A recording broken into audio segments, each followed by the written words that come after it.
Anna is thrice as old as her sister Mona. The sum of their ages is 36. How old is Anna? A. 9, B. 18, C. 27, D. 36, E. 45.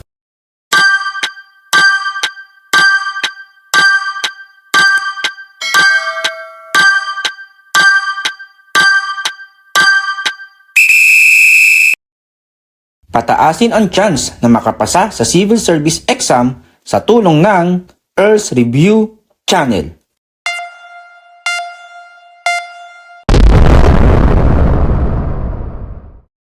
Huwag tayong ma-overwhelm pagdating sa age problem. Analyze lang nating mabuti. Si Anna at si Mona. Hindi natin alam ang mga ages nila. Si Anna daw ay thrice as old as her sister Mona. 3M para sa age ni Anna. M naman para sa age ni Mona. Sum ng ages nila ay 36. Yung age ni Anna na 3M plus age ni Mona na M. Sum is 36. 3M plus M equals 36 yung equation. May makukuha na tayong sagot. 3M plus M 4M equals 36. Para makuha ang value ng M, divide both sides by 4. Cancel na ito. M equals 36 divided by 4, 9. M equals 9, which is age ni Mona. Ang hinahanap ay age ni Anna. Substitute itong age ni Mona dito sa age ni Anna na 3M. 3 multiply yung value ng M na 9. 3 times 9, 27. Ang age ni Anna ay 27. Para malaman natin na tama ang sagot, pag ini-add dapat ang age ni Anna at Mona ay 36. 27 na age ni Anna plus 9 na age ni Mona. 27 plus 9, 36. Kaya ang sagot ay C, 27.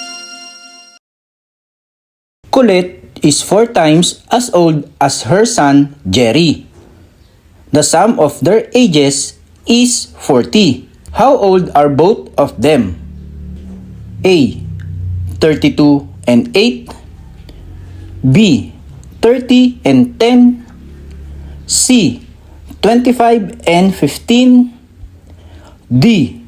34 and 6, E. 29 and 11.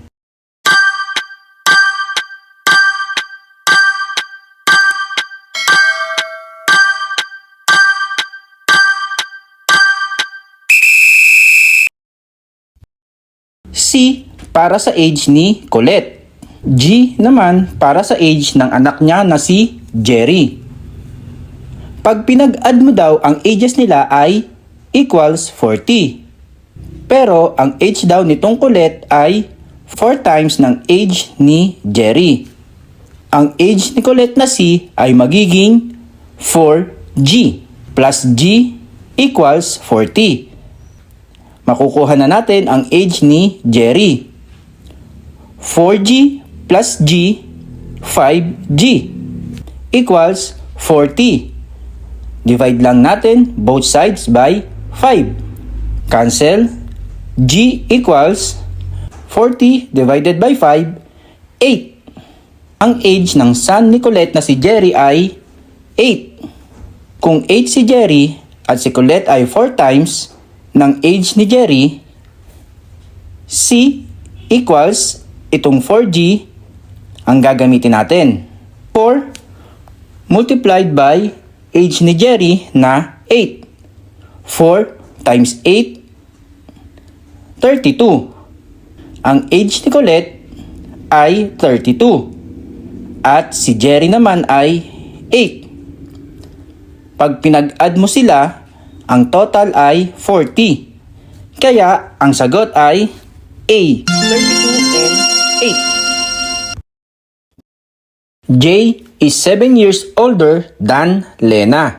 If the sum of their ages is 39, how old is J? A, 16, B, 17, C, 23, D, 24, E, 25.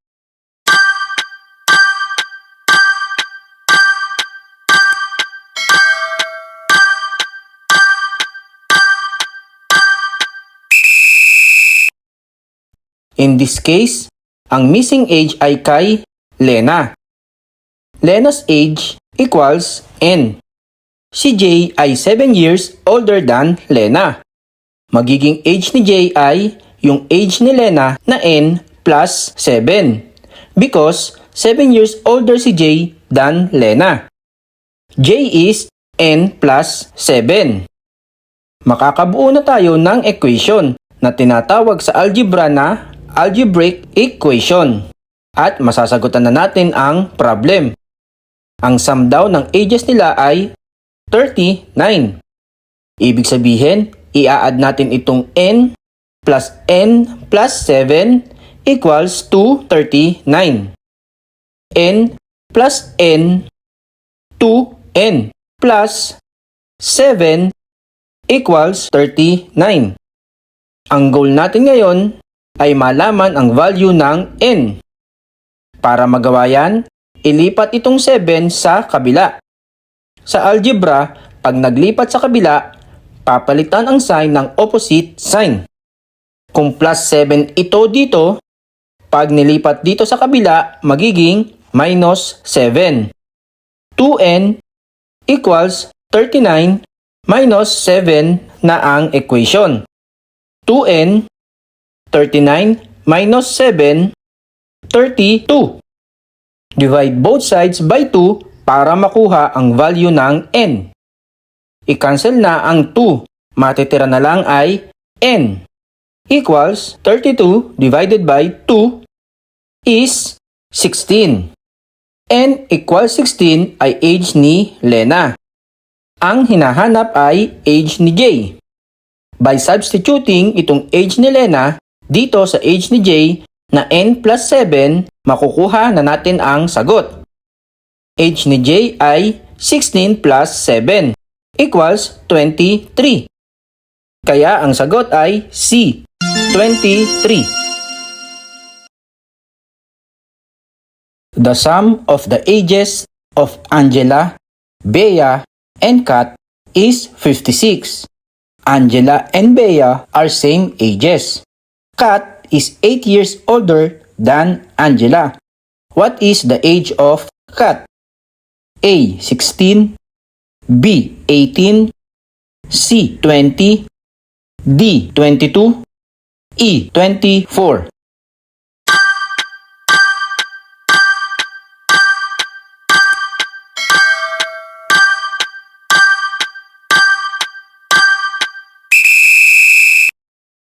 The sum of the ages of Angela, Bea, at Kat ay 56. I-add lang ang ages nila. A plus B plus C equals 56. A for age ni Angela. B, age ni Bea. C, age ni Kat. At ang sum nila ay itong 56. Angela at Bea, same ages. Si Bea ay lagyan natin ng variable na B. At si Angela, same ages sila ni Bea. Kaya, variable na B din para kay Angela. Si Kat naman ay 8 years older than Angela. Si Kat naman ay B plus 8. Substitute lang natin sa equation. Angela, B, plus age ni Bea, B ulit, at age na Kat na B plus 8 equals 56. B plus B plus B plus 8 equals 56 ang equation. pwede na nating isolve. B plus B plus B, 3B plus 8 equals 56. Lipat C plus 8 sa kabila. Magiging minus 8. 3B equals 56 minus 8. 3B equals 56 minus 8, 48. Divide lang both sides by 3 para makuha ang value ng B. Cancel na ang 3 dito. B equals 48 divided by 3.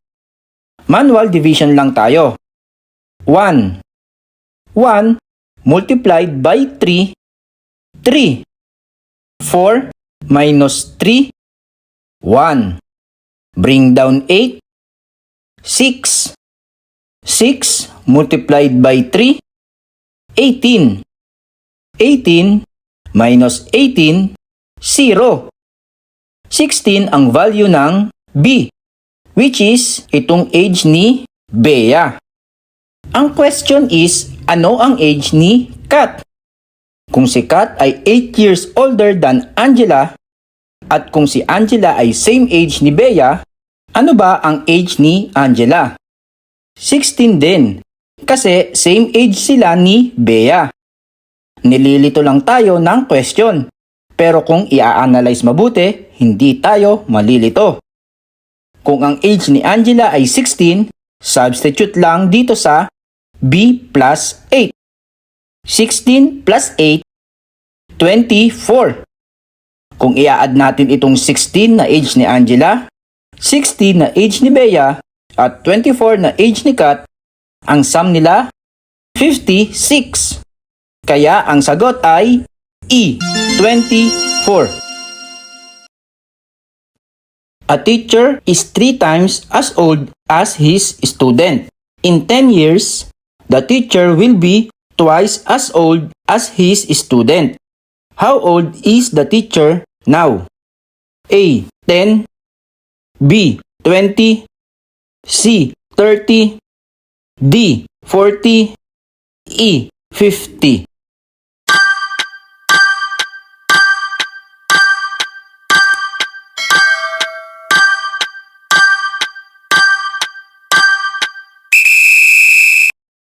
Isa-isahin natin.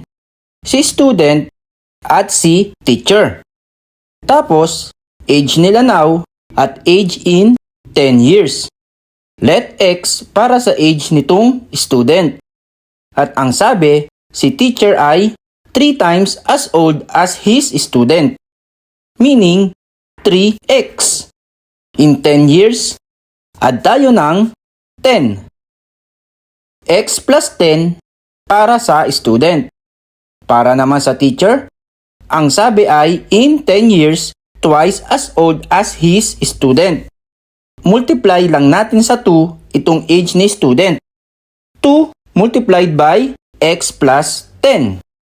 Ang equation ay 3x plus 10. Bakit nag-add ng 10? Ang sabi ay in 10 years. Equal to 2 multiplied by x plus 10. 3x plus 10 equal 2 times x, 2x, plus 2 times 10, 20. Pagsamahin lang natin ang like terms. 3x minus 2x equal 20 minus 10. 3x minus 2x, x equal 20 minus 10, 10. Yan yung magiging age ni student. Ang tinatanong ay age ni teacher now. Substitute natin ang age ni student dito sa age ni teacher na 3x. Magiging 3 multiplied by 10. 3 multiplied by 10, 30. Ang age ni teacher ay 30. Paano malalaman kung tama ang sagot? Sabi sa problem is in 10 years. Add tayo ng 10 sa age ni student at 10 sa age ni teacher. 10 plus 10, 20. 20 ang age ni student. 30 plus 10, 40. At 40 naman ang age ni teacher. Ang sabi sa problem ay in 10 years, ang age ni teacher ay twice as old as age ni student. Kaya, ang sagot ay C, 30. Kung nakatulong ang video natin ngayon, please like, share, follow, and subscribe sa Earth Review channel for more videos.